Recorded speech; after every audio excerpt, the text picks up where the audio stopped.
10 ఏళ్లు ఓ వెలుగు వెలిగిన బీఆర్ఎస్ కు ఇప్పుడు కష్టాలు తప్పడం లేదు. తాజాగా పార్టీకి మరో టెన్షన్ పట్టుకుంది. లోక్సభ ఎన్నికల తర్వాత పోలింగ్ సరళి అంచనా వేస్తున్న పార్టీ నేతలకు క్షేత్రస్థాయి పరిణామాలు కలవరపెడుతున్నాయి. రాష్ట్రంలో డబుల్ డిజిట్ ఎంపీ స్థానాల్ని గెలుచుకుంటామని అధినేత కేసీఆర్ సహా నేతలు ప్రకటనలు చేస్తున్న పరిస్థితులు అలా లేవన్న ఆందోళన బీఆర్ఎస్ నేతల్ని వెంటాడుతోంది. ఇటీవల జరిగిన పార్లమెంటు ఎన్నికలు రాజకీయ వర్గాల్లో తీవ్ర చర్చకు దారితీస్తున్నాయి. ప్రధాన రాజకీయ పార్టీలన్నీ పోలింగ్ జరిగిన తీరుపై సమీక్షలు నిర్వహించుకుంటున్నాయి. తమకే ఫలితాలు కలిసి వస్తాయని ప్రకటనలు చేసుకుంటున్నాయి. బీజేపీ, కాంగ్రెస్ పార్టీలు పార్లమెంటు ఎన్నికలు కావడంతో తమకు కలిసి వస్తుందని అంచనా వేసుకుంటున్నాయి.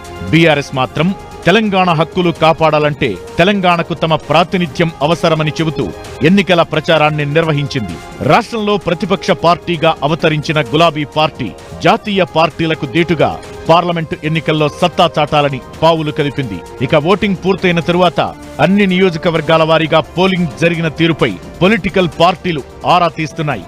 ప్రతి పార్లమెంటు నియోజకవర్గంలో బీఆర్ఎస్ పార్టీ అధినేత కేసీఆర్ అభ్యర్థుల విజయం కోసం ప్రచారం నిర్వహించారు. కాంగ్రెస్, బీజేపీలు కొన్ని నియోజకవర్గాల్లో మాత్రమే బలంగా ఉన్నాయని, ఆ రెండు పార్టీలతో ఢీకొట్టే విధంగా బీఆర్ఎస్ పలు నియోజకవర్గాల్లో కాంగ్రెస్ పార్టీ అభ్యర్థులతో, మరికొన్ని నియోజకవర్గాల్లో బీజేపీ అభ్యర్థులతో తలపడుతుందని పార్టీ అంచనా వేసింది. ఈ కారణంగానే మెజారిటీ సీట్లు తమకు వచ్చే అవకాశముందని ధీమా వ్యక్తం చేస్తూ వచ్చింది. కానీ క్షేత్రస్థాయి నుంచి అందుతున్న సమాచారం బీఆర్ఎస్ ను కలవరపెడుతోంది.